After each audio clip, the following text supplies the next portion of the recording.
O le mele tupu nei o na pone. Tele o tama. Fafonga mai foi la tatou sa mole atunu pele. O e keika. Wa mangai alo waka mai. Ia wa onga.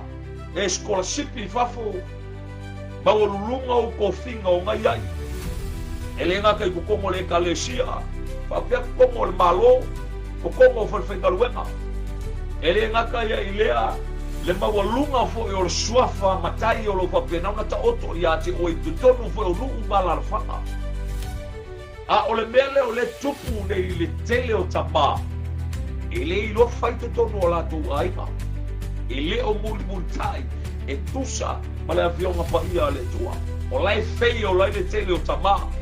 I le tau aveina o le la tu pitola au.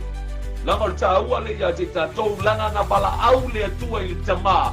I langa piko la au malanga makafa i oi o le taitaina leo totono o lona ainga e leo se kiuki al ki ngai fai o le kiuki al ka mai fai.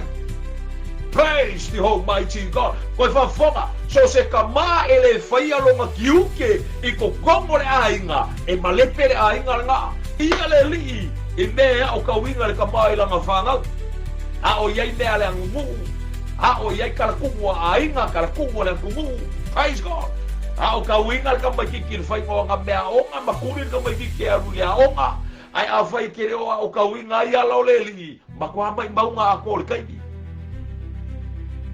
mele le mo we nisho tatu tama e ke nei lo alo fai la fanga. Praise God. Fa mai ki shoka ko ka ma cho ke alo fai la fanga o ke alo fai la fanga o pisili o fe o ye la fanga via le tua o fea o ia la fanga e ke alofa e laufanga. Io e, nga le alofa i upu matala. Al fesili ringa e kango fesili ati, oi, o fea o iai laufanga.